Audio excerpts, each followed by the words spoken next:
प्रिया सिन्हा।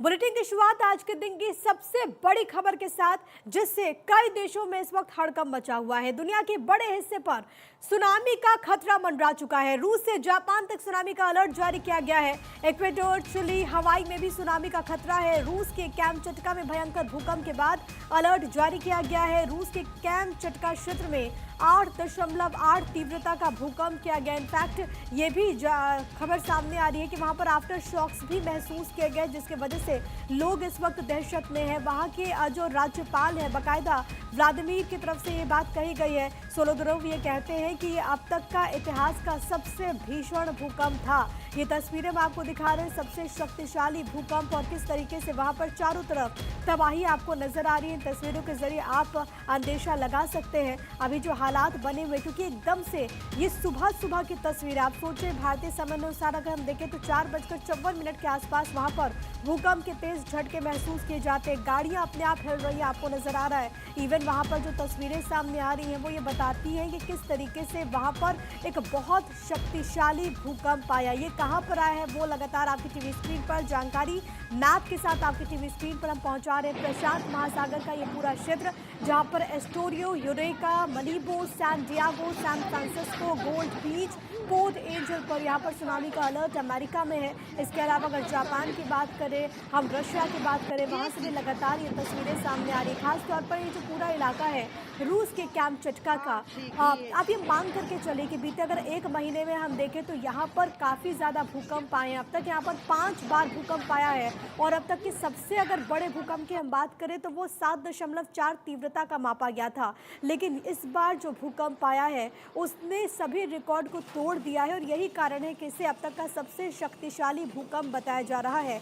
सबसे बड़ी बात है कि ये जो तमाम देश हैं, अगर आप उनकी बसाहट को देखें, अगर हम भौगोलिक आधार पर भी बात करें, क्योंकि वो पूरा तटीय इलाका है, प्रशांत महासागर है, इसी वजह से अब सुनामी का खतरा बहुत ज़्यादा बढ़ चुका है। यही कारण है कि वहाँ पर जो सरकारें हैं वो लगातार एहतियाती कदम बढ़ा रहे हैं। वो लगातार अपने अपने नागरिकों को सुरक्षित रहने के लिए अलर्ट कर रहे हैं। चेतावनी भी जारी की गई है। लेकिन दो तस्वीरें, एक तो समुद्र में जो हाई टाइड है वो आप देख सकते हैं, दूसरी तरफ आप देखेंगे कि वहाँ पर जैसे भूकंप के तेज झटके महसूस होते हैं, आमतौर पर भूकंप की तीव्रता कितनी है उसका अंदाज़ा हम इस बात से लगाते हैं कि घर में रखा हुआ जो सामान है क्या वो हिल रहा है या फिर नहीं। लेकिन ये देखेंगे आप कि किस तरीके से यहाँ पर भीषण तबाही मची है। वहाँ पर सब कुछ घर के भीतर हिलने लगा है। बाहर की भी ऐसी तस्वीरें सामने आ रही है। लेकिन तमाम चीज़ों को हम समझने की कोशिश करते हैं।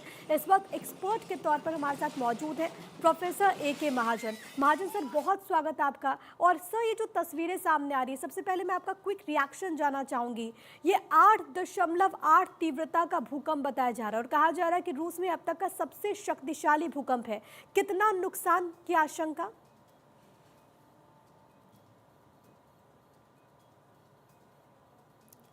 सर अनम्यूट कर लीजिए प्लीज।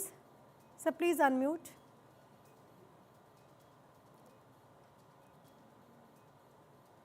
वन ऑफ द ऐसा प्लेस है जहां पर पहले भी अर्थक्वेक आते रहे हैं। 1737 में यहाँ 9.3 का मैग्नीट्यूड का अर्थक्वेक आया हुआ था। तो ये ऐसा नहीं कि 8.8 का भी आया, पहले भी बड़े अर्थक्वेक आए हैं, और 1841 में भी आया था, 2020 में भी आया। काफी अर्थक्वेक आ रहे हैं, और 8.8 मैग्नीट्यूड का मतलब है काफी ज्यादा डैमेज होने की संभावना है, और सुनामी का खतरा भी काफी ज्यादा है। क्योंकि सर तस्वीरें भी वहाँ से सामने आ रही हैं कि कितना नुकसान हुआ, और एकदम से 8.8 तीव्रता का अगर भूकंप आया तो सब कुछ वहाँ पर हिलने लगा। लेकिन सर इसके आफ्टर शॉक्स भी बहुत महसूस हुए। हम सुबह से अपने दर्शकों को बता रहे कि जैसे इस तीव्रता का भूकंप आया उसके बाद से एक के बाद एक वहाँ पर और भूकंप के झटके महसूस किए जाते हैं, जिनकी तीव्रता 6 के आसपास भी बताई गई है। ये जो अभी जो पीरियड है इस पूरे क्षेत्र के लिए, वो कितना ज़्यादा क्रूशियल हो जाता है अर्थक्वेक के लिहाज से और ख़ासतौर पर सुनामी के लिहाज से भी? देखिए, जब इतना बड़ा मैग्नीट्यूड का अर्थक्वेक आता है उसके आफ्टर शॉक्स भी बड़े होते हैं जी, और वो काफी दिन तक आते रहेंगे, क्योंकि जब प्लेट, क्योंकि ये पैसिफिक प्लेट सबडक्टिंग प्लेट है और उसका माइक्रो प्लेट के ऊपर, तो यहाँ पर अर्थक्वेक आएंगे। अभी एक दो महीने तक ऐसे अर्थक्वेक चलते रहेंगे, और जो बिल्डिंग्स टूटी हुई हैं उनके गिरने का खतरा और बढ़ जाएगा, क्योंकि जो अर्थक्वेक 6 मैग्नीट्यूड या 7 मैग्नीट्यूड के बीच के आएंगे, क्योंकि छोटे अर्थक्वेक आएंगे मगर उनका मैग्नीट्यूड 6 से ऊपर रहेगा अभी तक, क्योंकि बहुत बड़ा अर्थक्वेक है 8.8 मैग्नीट्यूड। तो वो डैमेज करेंगे, तो जो बिल्डिंग्स के अंदर है, जिनकी बिल्डिंग्स हिल चुकी हैं, वो बिल्डिंग्स के अंदर ना रहें तो ज्यादा अच्छा रहेगा। सर, क्योंकि हाल के वर्षों की अगर हम बात करें तो जब भी कोई शक्तिशाली भूकंप आता है तो हम देखते हैं कि कितना ज़्यादा नुकसान हुआ है। रीसेंट एग्जांपल्स में अगर हम बीते कुछ वर्षों की बात करें तो एक तो अफगानिस्तान की तस्वीर जहन में सामने आती है। इसके अलावा नेपाल में भी हमने देखा था कि किस तरीके से हाई मैग्नीट्यूड वाला वहाँ पर भूकंप आया जिससे सब कुछ तबाह हो गया। रूस जैसी कंट्रीज जिन्होंने डेवलपमेंट के लिहाज से कई सारे कदम उठाए हैं, अगर वहाँ पर इस तीव्रता का भूकंप बार बार आता है तो कितना ज़्यादा नुकसान वहाँ पर हो सकता है? देखिए, ये और सभी डिपेंड करता है कि हम कितने एंटी रेजिस्टेंस डिजाइन बनाते हैं। जैसे आपने नेपाल की बात की, 2015 की या 2022 की, तो नेपाल में एंटी रेजिस्टेंस डिजाइन बहुत कम है, जबकि यूरोपियन कंट्रीज में anti resistance, anti साइस्मिक resistance design बहुत अच्छे हैं और इनके बंकर्स भी हैं। तो ऐसा नहीं है कि इनके नुकसान ज्यादा होगा, मगर डिपेंड करता है कि वहां बिल्डिंग्स का स्ट्रक्चर्स क्या है। तो नुकसान तो 8 पॉइंट मैग्नीट्यूड बहुत ज्यादा है, क्योंकि it is going against the gravitation pull. तो डेफिनेटली नुकसान तो बहुत ज्यादा होगा। ये तो नुकसान दिखने के बाद ही पता लगेगा कि कितना बड़ा नुकसान हुआ है, और इससे सुनामी भी बड़ी जनरेट होने की संभावना है, क्योंकि काफी डिस्प्लेसमेंट हुई होगी। मतलब आप कह रहे हैं कि जाहिर है कि ये जो कंट्रीज अगर वो इमारतें बनाती है और उसमें जो मानदंड है जिसका आपने जिक्र किया, अगर उसको ख्याल में रख करके वहाँ पर कंस्ट्रक्शन होता है तो बहुत ज़्यादा नुकसान की संभावना नहीं। लेकिन फिर भी अगेन, क्योंकि हम कह रहे हैं कि सबसे शक्तिशाली भूकंपों में से एक है, तो जाहिर है कि वहाँ पर नुकसान भी हुआ होगा। लेकिन सर, इस पूरे एरिया की अगर मैं बात करूँ, खास तौर पर ये जो कैंप चटका वाला इलाका है, कहा जा रहा है कि एक महीने में यहाँ पर 5 भूकंप आया, और इससे पहले भी हम देखें तो 7.4 मैग्नीट्यूड का वहाँ पर भूकंप आया था। क्या रीजन है इसके पीछे? मैं चाहूंगी कि अगर आप हमारे दर्शकों को ज्योग्राफिकली इसकी पूरी बसाहट के बारे में बता सके कि यहाँ पर क्यों ऐसे बार बार एक के बाद एक भूकंप के झटके महसूस हो रहे मैंने हैं पूरे आपको इलाके पहले में? बताया हाँ। कि ये एक पैसिफिक प्लेट है, सबडक्ट कर रही है, ठीक है, और इसमें माइक्रो प्लेट एक छोटी सी उसके अंदर सबडक्ट कर रही है, ओकस नाम है उसका। तो क्योंकि ये काफी बड़ा लंबा फॉल्ट है, ट्रेंच है, एक्चुअली कोल्ली कमचटका ट्रेंच है जहां सबडक्शन चली हुई है। एक तरफ पैसिफिक ओशन है, दूसरी तरफ हमारा रशिया है। तो ये जो काफी एक्टिव है, ये आज नहीं, मैंने पहले भी बताया कि 1737 में, 1841 में, और उसके बाद भी बहुत सारे अर्थक्वेक आए हैं यहाँ पर, और 9.3 बड़ा मैग्नीट्यूड आ चुका है पहले भी, और ये एक ओरिजिन है, क्योंकि एक मैग्नीट्यूड अगर बढ़ता है तो 32 टाइम एनर्जी बढ़ जाती है। ये ध्यान रखने वाली बात है। जब आपने नेपाल अर्थक्वेक की बात की, वो 7.6 थे, ये एक मैग्नीट्यूड बढ़ना मतलब 32 टाइम्स एनर्जी बढ़ जाती है। तो ये नुकसान कम नहीं होने की संभावना नहीं है, नुकसान बहुत हुआ होगा। वो तो आप जब आपके पास फीडबैक आएगा नुकसान का तब पता लगेगा। मगर इस एरिया में ये एक ऐसा रीजन है, जैसे सैन फ्रांसिस्को फॉल्ट है, वो भी एक्टिव है, मगर उसमें इतने बड़े अर्थक्वेक कम आते हैं, जबकि कमचटका में बहुत बड़े बड़े अर्थक्वेक आते हैं, काफी, मतलब ग्रेट अर्थक्वेक एंड अबव, क्योंकि ग्रेट अर्थक्वेक 8 मैग्नीट्यूड से ऊपर सभी ग्रेट अर्थक्वेक होते हैं, तो यहाँ पर बहुत आते हैं। आपने जैसे अभी हाल में मेंशन किया कि 7.4 का पीछे भी आया था थोड़ा, तो ये एरिया ऐसा है कि यहाँ अर्थक्वेक आते रहेंगे। मतलब आप कह रहे हैं क्योंकि इसकी बसाहट ही ऐसी, और इसी वजह से इस पूरे रीजन में अर्थक्वेक की संभावना बहुत ज़्यादा बढ़ जाती है। Sir, if I am not wrong, मुझे लगता है कि म्यांमार में भी शायद इसी तरीके की सिचुएशन निर्मित होती है क्या? अगर आपको ध्यान होगा, सुमात्रा में अर्थक्वेक आया था 2004 में, और इंडिया में सुनामी आई थी। हाँ। आपको ध्यान होगा ना। उसके बाद इंडिया ने, हमारा मिनिस्ट्री ऑफ आर्थ साइंसेज ने पूरा एक्शन करके वहां पर सुनामी वार्निंग सिस्टम लगा दिया था। तो वो कहाँ, एक सुमात्रा के पास अर्थक्वेक आया जहां लैंड डिस्प्लेस हुई, और उसके बाद सुनामी जनरेट की इंडोनेशिया, और इसमें बहुत नुकसान हुआ। मगर इंडिया में पहुंचते पहुंचते कम नुकसान पहुंचा, क्योंकि डिस्टेंस काफी था। सिमिलरली जैसे डिस्टेंस बढ़ जाता है तो थोड़ा सा नेचुरल एनर्जी अटेन्यूएट हो जाती है, मगर ये अर्थक्वेक बड़ा है, डेफिनेटली नुकसान भी अच्छा हुआ होगा। ठीक है सर, मैं लौट रही हूँ आपके पास, हम आगे कंटिन्यू करेंगे, लेकिन ज़रा एक बार अपने दर्शकों को हम मैप्स के जरिए बता दें कि आखिरकार कैसी सिचुएशन और अभी जो हालात बने हुए कहाँ कहाँ अलर्ट है। ये देखिए, ये पूरा मैप है, ये प्रशांत महासागर का पूरा एरिया। ये अमेरिका में सुनामी का अलर्ट कहाँ है, देखिए, ये तो एस्टोरिया वाला इलाका हो गया, पोर्ट एंजल वाला इलाका हो गया, इसके अलावा यूरेका, मलिबू, गोल्ड बीच, सैन फ्रांसिस्को, सैन डिएगो, तो जहाँ जिसका हम लगातार जिक्र कर रहे हैं कि ये वो तमाम रीजन है, क्योंकि आप देखेंगे ये तटीय इलाके के बेहद करीब, और जब भी भूकंप भूकंप होता है और उसके बाद सुनामी का अलर्ट यहाँ पर जारी किया गया। ये मैं आपको यूएसए का बता रहा हूँ और ये आप पूरे मैप के जरिए समझेंगे। जहाँ जहाँ ये पूरा इलाका, ये देखिए यहाँ पर ये हवाई है और इसी वजह से यहाँ पर भी अभी जो हालात बने हुए उसके मद्देनजर तमाम तरह के कदम उठाए जा रहे हैं, बाकायदा तमाम तरह के कदम उठाए जा रहे हैं ताकि किसी प्रकार की कोई दिक्कत ना हो, कम से कम वहाँ पर जो लोग हैं, क्योंकि बहुत बड़े मैग्नीट्यूड का भूकंप है जो कि वहाँ पर आया है। ये आप देखिए कहाँ ओशन पार्क, लॉस एंजलिस, ये पूरा इलाका है जिसकी वजह से वहाँ पर आपने देखा कि डोनाल्ड ट्रंप की तरफ से बाकायदा ये अपील की गई है कि लोग बहुत ज़्यादा सावधानी बरतें। लेकिन जरा आप इन तस्वीरों को देखेंगे, आमतौर पर क्या होता है जब भी अर्थक्वेक होता है तो आप अपने आसपास की चीज़ों को देखते हैं कि क्या चीज़ हिल रही है जिस वजह से आपको लगता है कि हाँ भूकंप आया। लेकिन इसकी तीव्रता आप इस तस्वीर से लगा सकते हैं अंदाज़ा इसका कि जहाँ पर सब कुछ आपको हिलता हुआ नजर आएगा। बाहर की तस्वीर आपने देखी, यानी कि आउटडोर के इंडोर की देखिए, यहाँ पर जितनी चीज़ें यहाँ पर रखी हुई हैं एकदम से सब कुछ हिलने लगी है। बॉटल्स आप देख सकते हैं, यहाँ पर बूट्स रखे हुए हैं, आपको सब कुछ हिलता हुआ नजर आएगा और इससे आप अंदाजा लगा सकते हैं कि वहां पर कितनी ज्यादा तीव्रता का भूकंप आया। और उसके बाद जो हालात बने, ये देखिए सुनामी का अलर्ट वहां पर, क्योंकि हम आपको लगातार बता रहे हैं प्रशांत महासागर वाला एरिया है, यहाँ पर ऊंची ऊंची लहरें उठ रही हैं। आप देखेंगे ये ड्रोन व्यू से भी आप देखें कि हर तरफ आपको, जहां जहां आपकी आंखें जा रही होगी, जहां जहां आपको नजर आ रहा होगा, हर तरफ आपको यहाँ पर पानी पानी नजर आ रहा होगा, ऊंची ऊंची लहरें क्योंकि लगातार उठ रही हैं। वहां पर लोग भी डरे हुए हैं, लेकिन अभी पहली कोशिश ये है कि अगर वहां पर कोई व्यक्ति है जो फंसा हुआ है उसको निकाल लिया जाए। आप देख सकते हैं इन तस्वीरों में किस तरीके से वहां पर भी सिचुएशन निर्मित हुई है। ये ऊंची ऊंची लहरें, हालांकि ड्रोन व्यू इससे आपको बहुत क्लियर नजर नहीं आएगा, लेकिन ये तस्वीर दिखाने का मकसद यही है कि आप एक मोटा मोटा अंदाजा लगा लीजिए कि वहां पर हालात क्या कुछ इस वक्त बने हुए हैं। एक बार फिर से चर्चा पे हम वापस लौटते हैं और प्रोफेसर अमरीश कुमार जो कि लगातार आपको बता रहे हैं कि वहां पर अभी हालात कैसे हुए होंगे। जो बात निकल करके आ रही है कि बहुत ज़्यादा नुकसान हुआ होगा, हमको इंतज़ार करना होगा कि वहाँ पर ऑफिशियली और क्या इन्फॉर्मेशन सामने आती है। लेकिन सर, आप जिस बात का जिक्र कर रहे थे कि अगर सुनामी कहीं एक जगह उठती भी है तो दूसरे क्षेत्र में जाते जाते वो बहुत कमज़ोर पड़ जाती है और इसी वजह से बहुत ज़्यादा नुकसान दूसरे क्षेत्र में नहीं आता। अभी अगर हम कुछ देशों की बात करें, चाहे हम रशिया की बात करें, ये जो प्रशांत महासागर वाला पूरा जो एरिया है, इसके अलावा हवाई की भी हम तस्वीर देख रहे थे, जापान की बात करें, तो कितनी संभावना है कि इन तमाम देशों में नुकसान कम से कम सुनामी की वजह से हो? और क्या हम ये मांग करके चले कि अगर सुनामी इसी तरीके से आगे बढ़ती है तो यहाँ पर वो कमज़ोर हो जाएगी बाकी के क्षेत्र में जाते जाते, इन देशों में जाते जाते? देखिए, इसमें दो चीजें होती हैं। एक तो आपने जो फोटोग्राफ बताई है उसके ऊपर मैं थोड़ा सा अपना बयान रखना चाहूंगा। हाँ। जो आपने दिखाया कि बूट हिल रहे हैं, उसमें सामान हिल रहा है, आपने देखा होगा कि बहुत वाइब्रेशन तो है मगर इतनी ज्यादा नहीं हुई है। इसका मतलब है कि जिस बिल्डिंग के अंदर वो मटेरियल पड़ा हुआ है वो अर्थक्वेक रेजिस्टेंट बिल्डिंग है। पहली बात तो ये प्रोटेक्टेड बिल्डिंग है वो, ठीक है। दूसरा आया कि सुनामी जो है, जब तक समुद्र में लहर उठती रहेगी, जैसे कोस्टल पे पहुंचेगी तो अपना वो रूप दिखाएगी, वहां एम्पलीफाई करती है। समुद्र के अंदर एम्पलीफाई नहीं होता, जैसे कोस्टल में पहुंचेगा तो एम्पलीफाई करेगा।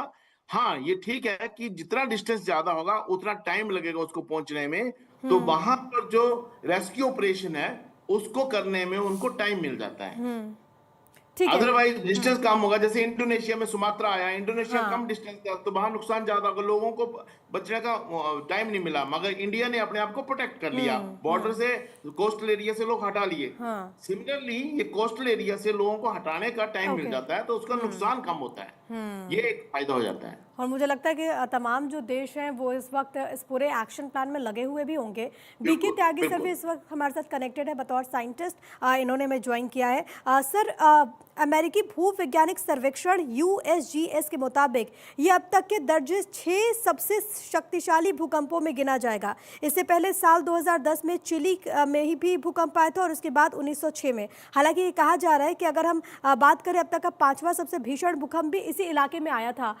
इस पूरे क्षेत्र के बारे में मैं बीके त्यागी सर आपसे जानना चाहूँगी। और सबसे बड़ी बात है कि अगर इस तीव्रता का भूकंप आया है तो बैक टू द वही सारी चीज़ें सवाल उठ जाते हैं कि कितना ज़्यादा वहाँ पर नुकसान हुआ होगा। देखिए, यहाँ पर जो एक प्रोफेसर अमरीश भी बता रहे हैं कि मेजर फॉल्ट लाइन है और यहाँ पे छोटे मोटे अर्थक्वेक तो आते ही रहते हैं और कभी कभी जो मैग्नीट्यूड है बहुत बढ़ जाता है। तो जो कोस्टल एरिया अमेरिका वाला है वहाँ पे इस तरह की जो वार्निंग सिस्टम्स हैं और बिल्डिंग्स भी हैं वो अर्थक्वेक प्रूफ बिल्डिंग्स हैं। जी, सर शायद यहाँ पर कोई इशू है, मुझे लगता है कनेक्शन में शायद कोई इशू है, हम उसको ठीक करवाते हैं। लेकिन एक तस्वीर जो कि लगातार सामने आई है वो अपने दर्शकों को हम दिखा देते हैं कि वहाँ पर किस तरीके से नुकसान हुआ है, और इसको लेकर के थोड़ा और इंतज़ार करना होगा, लेकिन सब कुछ वहाँ पर हिलता हुआ आपको नज़र आ रहा है, आप इन तस्वीरों के ज़रिए समझ सकते हैं। प्रोफेसर अम्बरीश कुमार महाजन, एक बार फिर से आपके पास आते हुए, और सर यही सवाल है कि कितना और वक्त बहुत इम्पॉर्टेंट हो सकता है इस पूरे रीजन के लिए, खास तौर पर अगर हम बात करें वो कैंप चटका वाला जो पूरा एरिया है वहाँ पर, क्योंकि इससे पहले ही भूकंप वहाँ पर आया है, और वो एरिया जैसा कि आपने लगातार कहा है कि वो एरिया बहुत ज़्यादा अर्थक्वेक प्रोन है। अभी और कितने वहाँ पर हालात ऐसे बन सकते हैं? क्या हम ये उम्मीद करें कि अब भूकंप की तीव्रता कम से कम अभी तो नहीं आने वाली है, या फिर ये माना जा सकता है कि आफ्टर शॉक्स अभी और आ सकते हैं वहाँ पर? नहीं, अभी तो आफ्टर शॉक्स आएंगे। कितनी देर तक सर? अभी 1-2 महीने तक आएंगे। अभी ओके। तो 1 महीने के अंदर अंदर काफी बड़े आएंगे, 6 मैग्नीट्यूड तक आएंगे, हो सकता है 7 मैग्नीट्यूड भी आए, मगर उसके बाद धीरे धीरे काम होंगे और 3-4 महीने लगेंगे इसको डाई आउट होते हैं। इतनी जल्दी डाई आउट नहीं होता है क्योंकि काफी बड़ा भूकंप है, 8.8 ओके। मैग्नीट्यूड है। ठीक है कि नहीं? तो इसमें ये प्रॉब्लम तो रहेगी। मैं तो ये मेरे को देख के ये लग रहा है कि अगर ऐसा आपके इंडिया में आ जाए तो क्या संभावना होगी। ये हम लोगों को जागरूकता जो आपने आज चैनल में रखा है, मुझे बहुत अच्छा लगा कि लोगों को जागरूक होना बहुत जरूरी है कि हमें अगर 8 मैग्नीट्यूड का भी अर्थक्वेक इंडिया में आ जाए तो हम बहुत ज्यादा कुछ नहीं बचा पाएंगे। तो ये तो 8.8 मैग्नीट्यूड है, ऑलमोस्ट 1 मैग्नीट्यूड ज्यादा है। तो ये एक सिचुएशन जो है ना, ये जो आपका जो चैनल चला है, मुझे बहुत खुशी हुई है कि आपने इसको ऐसे टाइम पे लगाया है कि लोगों को जागरूकता होनी बहुत जरूरी है कि अपने अर्थक्वेक रेजिस्टेंस स्ट्रक्चर जरूर बनाएं। मैंने अभी एक आर्टिकल डाला है, मतलब आ गया पब्लिश होके, कि earthquake resistance structures is a need और लग्जरी। Absolutely sir. क्योंकि आज ये लग्जरी नहीं रही है, इससे नीड ऑफ द आर। अगर आपको बचना है, होता क्या है कि हम ये जानते हैं कि हमारे लाइफ टाइम में कोई चीज नहीं आ रही है, कहाँ आएगी देखी जाएगी, अभी तक तो हुआ नहीं है। और सर हमारा तो माइंडसेट भी ऐसा हो गया ना कि चलो आएगा तो हम देखेंगे, लेकिन जब ऐसी हाँ, खबरें तो आती उससे है क्या होता है कि जब अचानक आता है तो तो आदमी हम का प्रिपेयर डैमेज नहीं ज्यादा होते। होता है, कैजुअलिटी ज्यादा होती है, स्ट्रक्चरल डैमेज तो होगा ही होगा, क्योंकि इंडिया में अगर ऐसा भूकंप आता है स्ट्रक्चरल डैमेज बहुत ज्यादा होगा। मैं ये सर तो इस मैं पे आपको अभी बता आपसे दूं। और चर्चा करूंगी कि किस तीव्रता का भूकंप कितना ज़्यादा खतरनाक हो जाता है, मैं आपसे डिस्कस करूंगी। लेकिन बीके त्यागी सर एक बार फिर से कनेक्टेड है। त्यागी सर, आपकी बात इनकम्प्लीट रह गई थी, प्लीज़ आप अपनी बात आप पूरी करें। जहाँ पे ये भूकंप आया है वो एक क्या कहें कि मेजर फॉल्ट लाइन एरिया है, यानी कि जो टेक्टोनिक जो प्लेट्स होती है वो वहाँ पे आपस में जुड़ रही हैं, कभी ऊपर चली जाती है कभी नीचे। तो एक जब भी प्रेशर नीचे बिल्डअप होता है तो वो रिलीज होता है, उसकी वजह से अर्थक्वेक आता है। और अर्थक्वेक के साथ अगर वो अंदर समुद्र के अंदर है तो सुनामी आने की संभावना रहती है, क्योंकि पानी की डिस्प्लेसमेंट होती है और वो जो भी समुद्र के किनारे की तरफ जब लहर जाती है, क्योंकि समुद्र के बीच में तो पता नहीं लगता, लेकिन जब किनारे की तरफ जाती है तो वहां पे वो एक फोर्स के साथ जाती है और नुकसान कर सकती है। लेकिन अभी जो इंफॉर्मेशन आई है वो उसमें यही है कि जो सुनामी की जो वो है हाइट होगी वो ज्यादा नहीं होगी, लेकिन हो सकता है उसकी स्पीड ज्यादा हो। वहां पे लोगों को दे दी गई है ओके। और ना जाए। तो यहाँ इसमें आप जो मेजर मुझे लगता है कि कंसर्न है वो अर्थक्वेक की जो तीव्रता है, इंटेंसिटी है, उसको लेके है। प्रोफेसर साहब भी कह रहे थे कि क्योंकि ये जो 8.8 का है ये बहुत तरादशी ला सकता है, क्योंकि ये एक डेवलप्ड कंट्री है। अगर अमेरिका की हम बात करें, इवन जापान का भी अगर हम करें, जापान में भी जो ये अर्थक्वेक्स हैं वहाँ पे भी एक बड़ा कहें कि रूटीन फिनोमेना है। बच्चों को ट्रेनिंग भी दी जाती है कि अगर आता है तो किस तरीके से, और बिल्डिंग भी सारी उसी तरीके से है। लेकिन एक ये बात कह रहे थे बड़ी कि अगर इंडिया में इस इंटेंसिटी का आ जाए तो क्या हालत होंगे, क्योंकि अभी भी हमारे यहाँ पे जो स्ट्रक्चर्स बनते हैं, खासकर जो जैसे ग्रुप हाउसिंग सोसाइटी का जो कॉन्सेप्ट आया है उसमें तो ये है, जो पुराने घर बने हुए हैं या और जो जिस तरीके से रूरल एरियाज में हमारे घर बनते हैं वहां पे तो ये कॉन्सेप्ट ही नहीं है। आपको याद हो जब लातूर वाला जो आपको एक था, उस केस में सबसे ज्यादा कैजुअलिटी इसीलिए हुआ था कि जो डिजाइन था घरों का, रात को लोग सो रहे थे और छत गिर गई आपके आते ही वो तो इतना इंटेंसिटी का तो भी मुझे नहीं था। लगता है सर ये तो वहाँ पे जो need of an major are है कि अगर कोई बिल्डिंग कंस्ट्रक्ट हो रही है तो उसमें अर्थक्वेक रेजिस्टेंस को लेकर के कम से कम कदम उठाना होगा, क्योंकि खास तौर पर जो अर्बन एरियाज है वहाँ पर तो बिल्डिंग ऐसी बन जाती है ताश के पत्तों की तरह। अगर वहाँ पर कुछ ऐसी सिचुएशन बनती तो कुछ भी हो सकता है। अमरीश सर, एक आखिरी सवाल मेरा आपसे यही रहेगा। आमतौर पर हमने देखा, और खास तौर पर भारत की बात करें, मुझे याद नहीं है कि मैंने कब इतनी ज़्यादा मैग्नीट्यूड का देखा होगा अर्थक्वेक। मैं चाहूँगी कि सर आप भी अपना एक्सपीरियंस शेयर कीजिएगा। लेकिन एक सवाल ये कि रिक्टर स्केल पर कितने ज़्यादा भूकंप आया और कितने उसकी तीव्रता कितनी ज़्यादा हो सकती है कि बहुत बहुत खतरनाक सिचुएशन हो। मैं चाहूँगी कि एक एक करके अगर आप हमारे दर्शकों को बता पाए तो। देखिए, आपको याद होगा इंडिया में 4 भूकंप आए थे। उसमें 2 ग्रेड थे, 2 मेजर थे। और आसाम की बात करें 1950 में आया।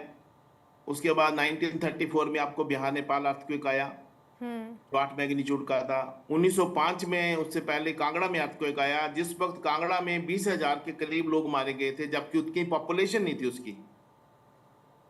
तो आज की डेट में अगर आपने पूछा तीव्रता, 1 मैग्नीट्यूड मैंने कहा बढ़ जाता है, 6 से 7 होगा तो 32 टाइम्स एनर्जी बढ़ जाएगी, और 7 से 8 होगा तो नेचुरली उससे 7 के मैग्नीट्यूड का जो आया अर्थक्वेक डैमेज करा उससे अगेन 32 टाइम बढ़ जाएगी। मैं कहने का मतलब यह है कि 1 मैग्नीट्यूड बढ़ना हिंदुस्तान के लिए तो बहुत खतरनाक है, क्योंकि आपने 7.4 भुज अर्थक्वेक देखा, कितना नुकसान किया अहमदाबाद में, और उसमें आपने मल्टी स्टोरी की बात की।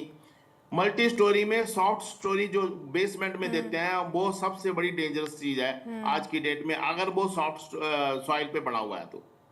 मैं इस बात को बार बार कह रहा हूँ, साइक माइक्रोजेनेशन का काम भी करता हूं मैं, कि जो भी सॉफ्ट स्टोरी बना रहा है मल्टी स्टोरीज में वो डेंजरस है अगर उसमें प्रॉपर साइस्मिक डिजाइन नहीं इन्वॉल्व किया गया है। मतलब हमें और इससे आज एक की डेट में लेसन अगर लेना कांगड़ा में चाहिए। क्योंकि कांगड़ा ऐसा रीजन है, कांगड़ा और गढ़वाल ये दोनों ऐसे जोन है, 1905 के बाद अर्थक्वेक ही नहीं हुआ, तो ये काफी एक्टिव जोन्स में पाए जा रहे हैं।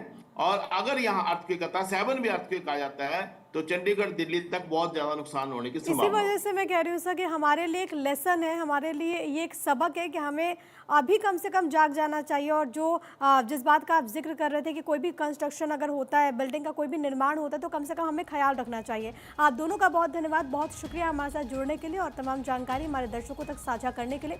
इसी के साथ वक्त एक बहुत ही छोटे से ब्रेक का है, लेकिन इस बड़ी खबर पर लगातार भारत 24 की नजर बनी हुई है।